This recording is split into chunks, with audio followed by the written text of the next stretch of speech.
About 20 years ago, 20 years ago, a show came on, I think it was the Learning Channel, TLC, called Trading Spaces. It was on from 2000 to 2008.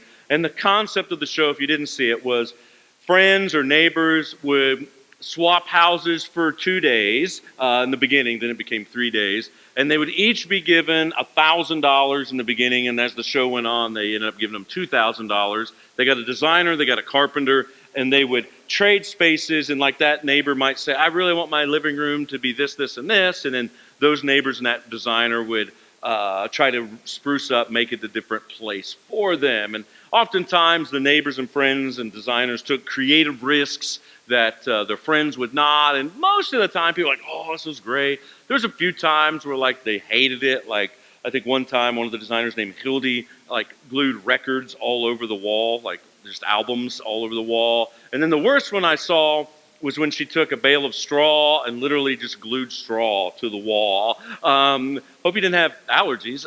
But anyway, it was cool. It updated the room, but it was not like some crazy remodel by any stretch of the imagination. In fact, the crazy remodel show was done by one of the carpenters on that show, who went on, Ty Pennington was his name, and he went on to host a show called Extreme Makeover Home Edition. I don't know how many of you remember that. It was kind of in the 2000 type thing. Yeah. And so they would usually find a family that had some trauma, or maybe one of the members had a medical issue, or maybe they were a hero of some sort, and yet their house was less than adequate, usually a smaller house, usually dilapidated. I think the first season they would have like remodeled and added on, but by by year 2 or 3 of the show, they just started like obliterating the whole house. And so this family would go from like a 1,200 square foot house to like a 4,000 or 5,000 square foot house with like an outdoor patio, kitchen, and pool, and landscaping, and flat screens in every room. I remember one time like a kid had their own giant ball pit in their room, and whirlpools and granite countertops, and just way big spaces. And one time they had like a little half-court basketball court in the home. Just you name it, they had it. And so they ended up with these ginormous houses. That was like an extreme makeover. That one was not trading spaces. That was like total deconstruction, reconstruction, from start to finish. When we come to follow Jesus, I think oftentimes we think we're going to be doing a little trading space. We think we're going to have a little life enhancement. We're going to get a little, some of the rooms on our life are going to get spruced up, maybe a new bookshelf or a couch or some new colors or something, or hardwood floors. And yet, anybody that comes to know Jesus and gets serious in following him and totally surrenders to him finds out really quick that it isn't just trading spaces, that it's more like extreme makeover. C.S. Lewis in Mere Christianity says this: imagine yourself a living house. God comes in to rebuild that house. At first, perhaps you can understand what he's doing. He's getting the drains right, he's stopping the leaks in the roof, and so on. You knew those jobs needed doing, so you're not surprised. But presently, he starts knocking down the house about in a way that hurts abominably and does not seem to make sense. What on earth is he up to? The explanation that is that he is building a quite different house from the one you thought of, throwing out a new wing here, putting on an extra floor there, running up towers, making courtyards. You thought you were going to be made into a decent little cottage, but he is building a palace. See, when Jesus begins the work of transformation in people, he goes about it in a way, in the beginning we may go, yeah, I came to know Jesus because I had a felt need, or I had pain in my life, or I recognized my sin, or I knew there were some things that needed altered. I knew there was a leaky roof or some plumbing that needed replaced. But you follow Jesus in the beginning, that's kind of what's going on. And then there are different seasons, if you are serious about following him, that it gets a whole lot more rougher and tougher. Why is that? What is Jesus up to? Well, we want to continue a series called Transformed to Transform, and we're going to talk about what Jesus is up to, what transformation actually looks like, what it feels like, and take a look at the process of transformation. If you have your Bibles, take a look at John chapter 2. We're going to go to a story that I don't know is not normally the story I would go to in preaching this, but it was a story that kept ringing out to me as I looked at this series. And so John chapter 2. We're going to be looking at, a story that comes on the heels of a story we saw last week, where we learned that the amount of water we bring to Jesus is in direct proportion to the amount of wine that we'll have. The amount of wine we end up with is in proportion to the amount of water we'll bring. The ordinary stuff of our life we bring to Jesus, also the sinful and broken areas of life, that as we bring that to Jesus, just like in the first story in John 2, Jesus takes water and transforms it into wine. And this week we want to talk a little more about the process and why the process can be tough. We look at a story today. It's Jesus' first Passover, and as far as at the beginning of his ministry, we think that he went to 3 or 4 Passovers during his ministry. This probably took place the spring of 28 or 29 AD, and he is going to Passover, which was a giant celebration at the temple in Jerusalem. It was the celebration of being delivered from slavery, and all the Israelites would come to this. The Jews from all over the world would come to this yearly to go. They would offer a sacrifice for their sins, and they would also pay an offering there while they were at the temple. To make it easier on people, they set up a makeshift market for the folks traveling far. So to understand this, the temple would be this gigantic acreage, walled off, and there was a series of courts. And in the middle of the temple would have been the Holy of Holies, a building that housed the manifest presence of God, the Ark of the Covenant. And then outside of there would be an altar for sacrificing animals on as a symbol that sin was being paid for. There would be a courtyard for the Jewish men, some walls, then a courtyard for Jewish women to worship in, then some walls, and then on the outermost court was for the foreigners who wanted to seek God. This was an area for the nations to come and pray. In fact, there was a prophetic word in Zechariah that said that one day the nations will all come to the temple, and this would be a place for them to pray at. And it was in this area that a market in the foreigners' courtyard, the place of prayer, that a makeshift market was set up. Animals were there. That way people didn't have to bring animals from all over the region or all over there from another country. You wouldn't have to drag their animals. They could just buy them right there. And then the temple only took one kind of currency, and so it also had tables set up for money changers to change out the currency into the proper thing. So it was done as a convenience for people. This is the scene that Jesus walks into, and let's see what happens when he walks into this. John chapter 2, and let's take a look at verse 13. When it was almost time for the Jewish Passover, Jesus went up to Jerusalem. In the temple courts, he found people selling cattle, sheep, and doves, others sitting at tables exchanging money. So he made a whip out of cords, drove all of them from the temple courts, both sheep and cattle. He scattered the coins of the money changers and overturned their tables. To those who sold doves, he said, "Get these out of here. Stop turning my Father's house into a market." His disciples remembered that it is written, "Zeal for your house will consume me." Now, it was not the physical force of probably Jesus. Jesus comes there. He is angry. He can't believe that this place, it's supposed to be a place of prayer, particularly for foreigners, for those seeking God. He's upset at that. And so he makes a whip. He drives them out. He probably was not violent as we would think it sounds like. I mean, he had to be somewhat noisy. Some cause a racket. Just if you've ever tried to get animals to go somewhere, you got to get a little noisy. So he was definitely noisy, and it was definitely disruptive.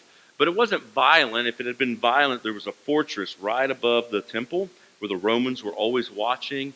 And we have plenty of recorded history of when Jews would get upset and have a riot in the temple, and the Romans would come down heavily on them and massacre them. In fact, you see this happening, not the massacre, but they come and disrupt the riot in Acts chapter 23 with Paul. And so they were quick to come down and do that. And so Jesus wasn't violent. He was noisy. He was disruptive. He's clearing it out because he wants this place to be a place of prayer again. He's flipping tables. Small coins are going all over the place. But it wasn't physical force that drove these folks out. It was the force of his character, force of his spirit. There was some authority on what he was doing, and the people saw that he was doing something righteous. It was a selfless anger of the Christ coming out, cleansing this temple area. Take a look at what happens next in this passage. Take a look at verse 18. And we know that this isn't just about cleansing this earthly temple, but there's something else going on here. The Jews then responded to him, "What sign can you show us to prove your authority to do all of this?" Jesus said, "Destroy this temple, I'll raise it again in 3 days." They replied, "It's taken 46 years to build this temple, and you are going to raise it in 3 days?" But the temple he spoke of was his body. After he was raised from the dead, his disciples recalled what he had said. They then believed the scripture and the words that Jesus had spoken. To this passage, we know this isn't just about the cleansing of a temple, but Jesus has a deeper symbolic in this action, but a deeper meaning going on here. He isn't just cleansing this earthly temple, but he is starting a revolution and he's starting a transformation. He's not just doing a trading spaces of like, hey, I'm going to spruce up this temple court and make it a little better. I'll try, some new colors, or we'll get some new stone in here or something. I'll have some different trumpet players play some music, whatever. He wasn't doing that. He was doing like extreme makeover. He was starting something right now in this story where he was saying the old system is not going to do. We're just going to start the whole thing over. In fact, there's going to be a time when this temple will be irrelevant, because this temple is a temple of the Holy Spirit of God. And this temple will die, and in 3 days later, I'll resurrect.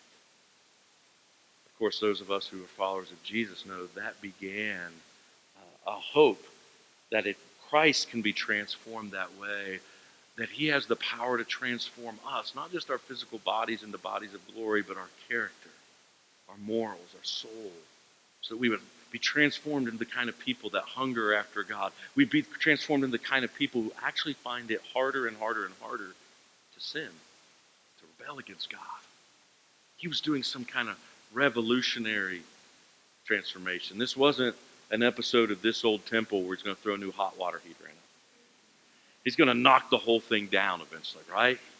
Start a revolution. This is one of the first things, I think, if we talk about transformation, that we have to understand, and even thinking through that C.S. Lewis quote, is that he isn't just coming to enhance your little cottage of your life. He's coming to deconstruct and reconstruct and make you into a new kind of human.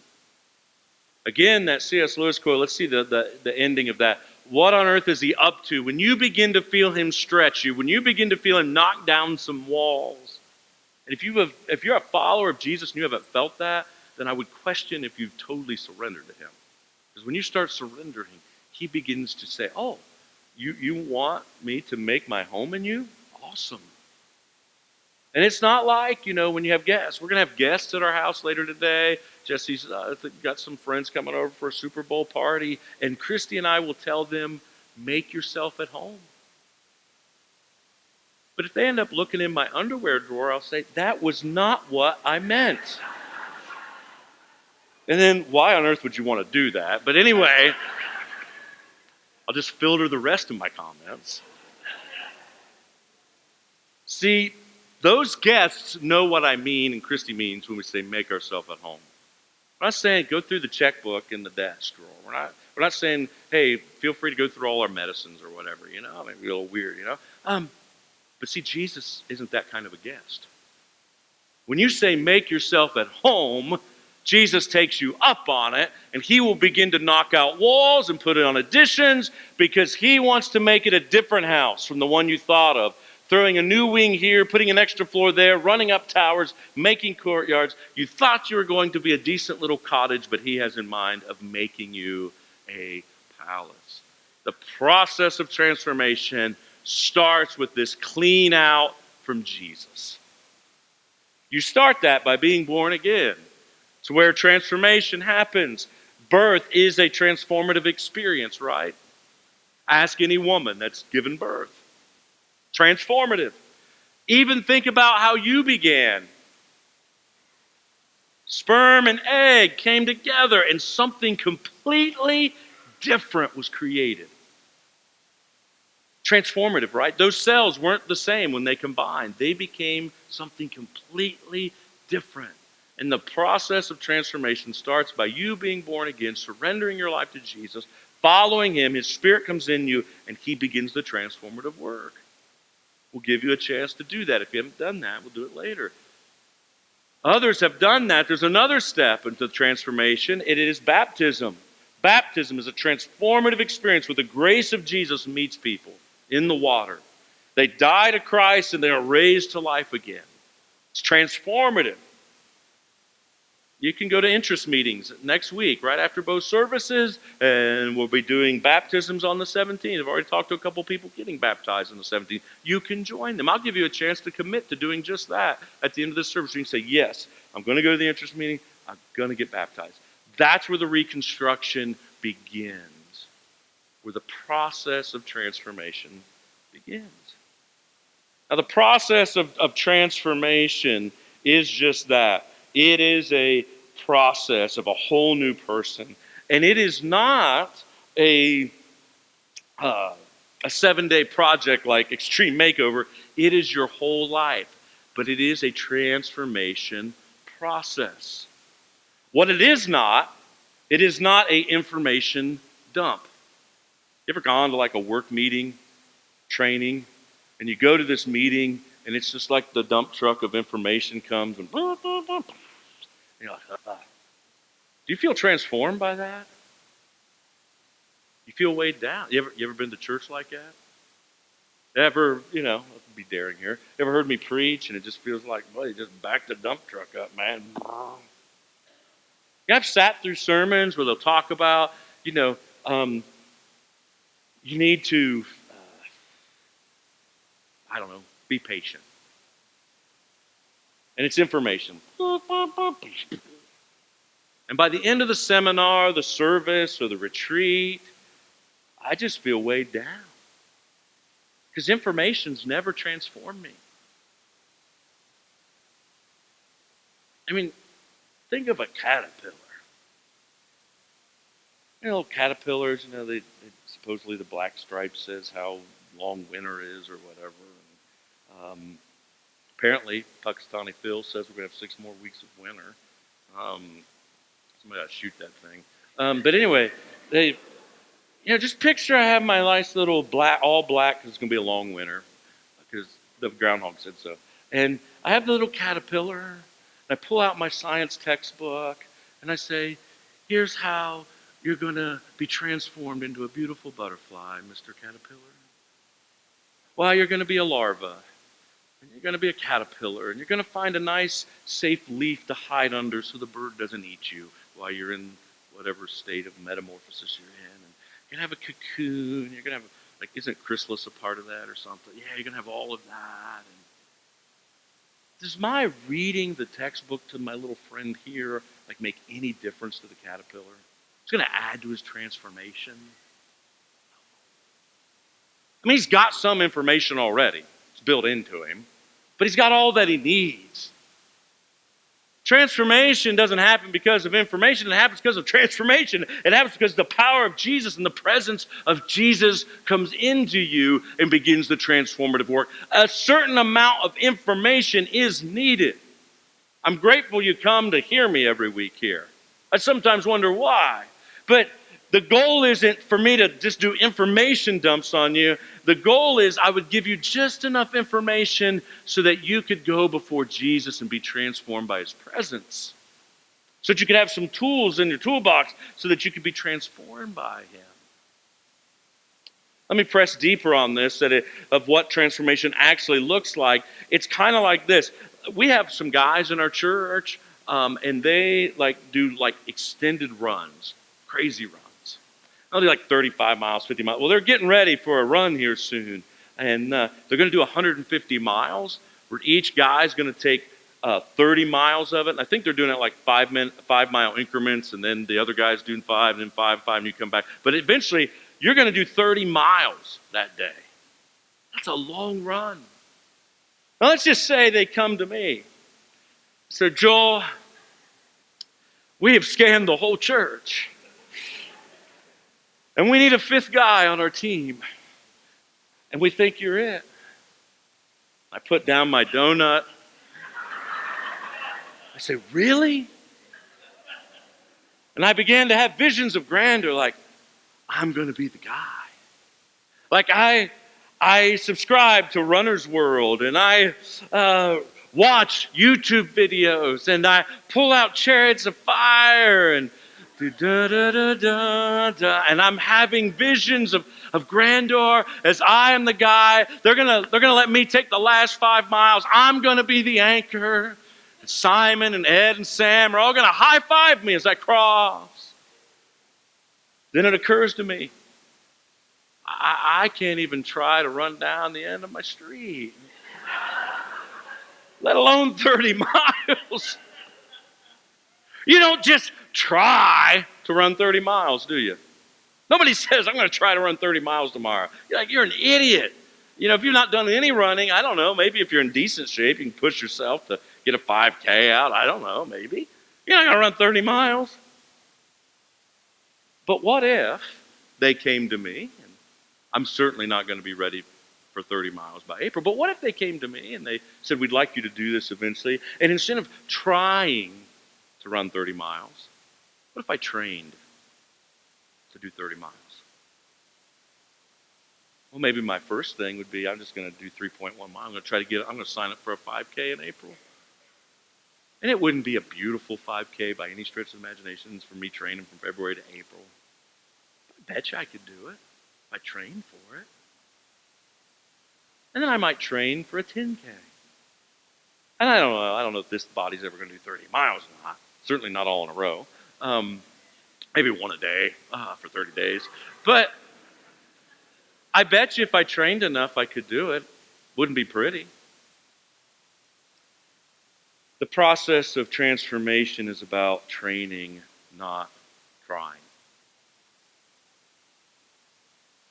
When you read the scriptures and Jesus says stuff like, love your enemies, you don't just try. You have to train. When you read that being a follower of Jesus, you're supposed to have the fruit of the Spirit of patience, well, you certainly can place yourself in positions to receive more of the Holy Spirit and allow Him to bear that fruit. But the time to train for patience is not tomorrow morning on your commute when you hit the traffic jam and you left 15 minutes too late anyway, and then you blow your mind as you're just screaming and, road rage. That's not the time. The time to train for transformation is when you go to Kroger later today. And you have time. And you decide to take the longest line instead of the shortest one. Just to train. You decide to drive the speed limit instead of rushing everywhere. You decide to not overpack your schedule so you develop your heart to be a more patient person and not somebody who's always busy and in a hurry. Then when you enter in stressful situations that demand patience, you'll be more likely to be patient because you trained yourself. You put yourself in a position before the Lord to allow Him to work on your heart. You trained and you trained and you trained so that when you got to the place that you needed patience, your heart was already becoming a patient person. The Apostle Paul, many of you know that he was a tent maker. He was a bivocational guy, and he did tent making stuff. We think that he actually, he was in Corinth for a year and a half working as a tent maker. And there's a lot of evidence that he may have made tents for those who came for the second largest games in the known world. They were called the Isthmus Games, and they were second only to the Olympics. And there's good reason to believe the reason he was making so many tents in Corinth was there would be so many people come. He was renting or selling them temporary housing. He says things like,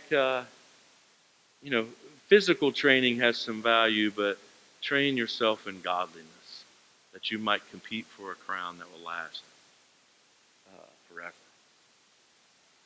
Train yourself, he says, for godliness. See, transformation, the process starts with the initial burst of being born again and being baptized, but then it continues that process by training. Jesus didn't just cleanse the temple all at once and it was over. This was a process he started, his revolution over 3 years of totally transforming what it meant to worship God, from being at this physical temple and doing everything there to then Jesus and his followers being the temple of the Holy Spirit. The process of the process of transformation is more about training than trying. What kind of trainings could you do? I just wrote some up here that have worked for me.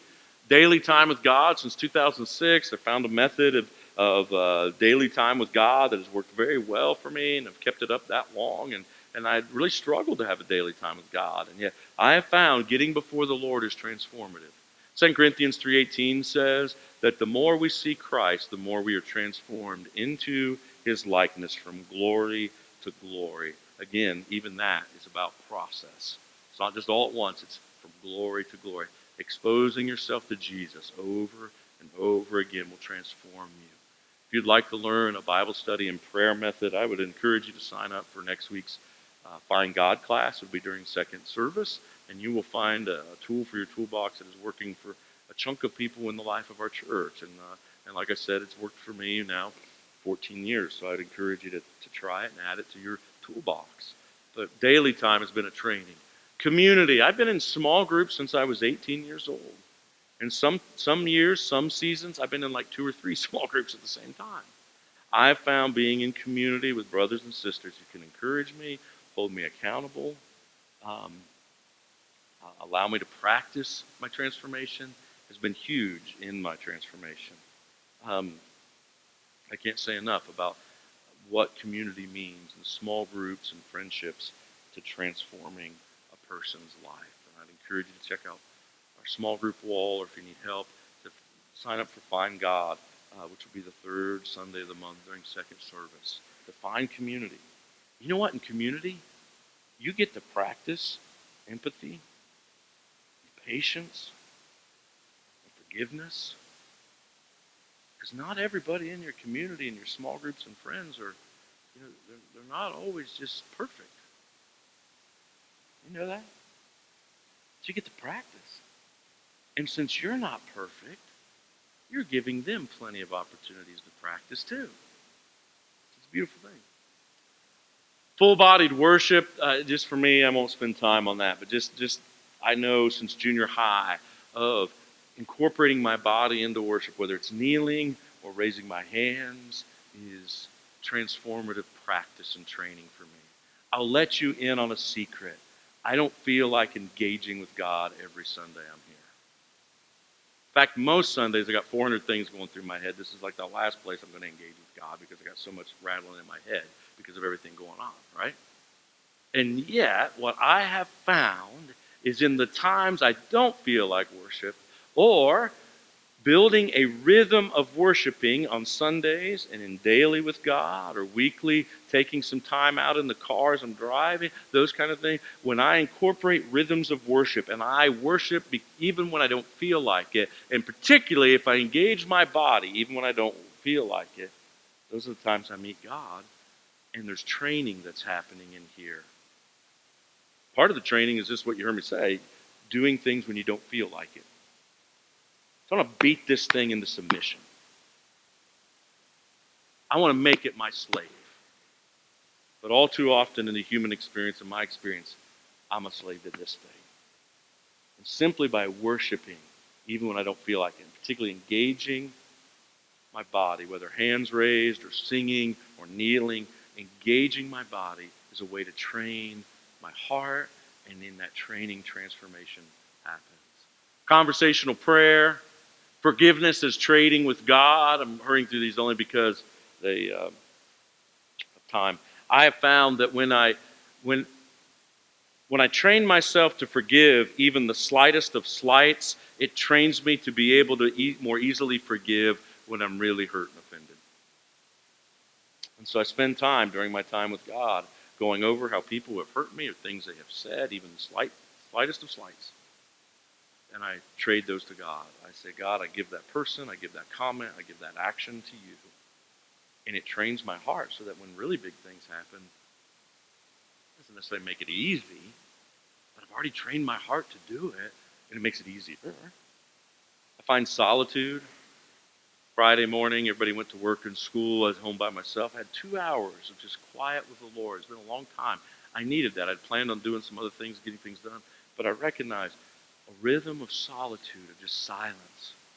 Being in the car, turning off the radio.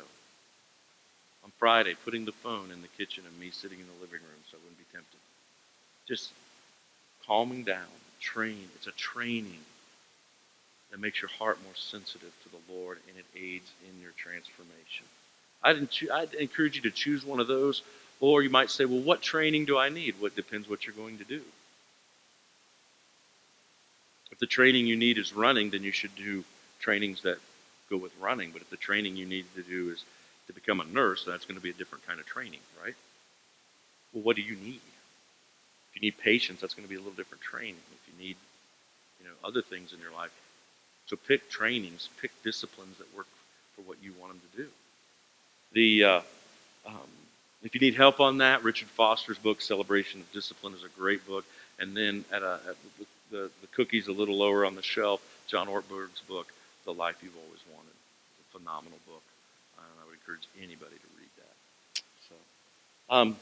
The process of transformation is a process. It's not an information dump. It is transformation. It is about training, not trying. And the very last thing I want to say before we jump into ministry time is this. Jesus is with you on this. John 2:17, the disciples remembered, zeal for my Father's house I have. Let me tell you something. From the earliest of Christians, they realized that the Father's house now is this. 1 Corinthians 6:19, you are the temple of the Holy Spirit. If Jesus had passion for the Father's physical house in the Old Testament, in the old era, how much more in this new era when his children, are his temple. Jesus is with you and for you in this process of transformation. He promises you, I began a good work in you and I am faithful to complete it. He wants you transformed more than you want transformed. He says, I love you with an everlasting love. He is with you and for you in this process of transformation. This is Jesus. He loves you. He has zeal for you, passion for you, and he wants to see you transformed into a new kind of human. Amen? End with one last C.S. Lewis quote, and we'll pray. If we let him, meaning Jesus, for we can prevent him, if we choose, he will make the feeblest and filthy of us into a dazzling, radiant, immortal creature, pulsating all through with such energy and joy and wisdom and love as we cannot now imagine. A bright, stainless mirror which reflects back to God perfectly, though of course on a smaller scale, his own boundless power and delight and goodness. We can prevent him from transforming us, or we can surrender to him and say, make me look more like you. Let's do that now, okay? Would you just stand with me?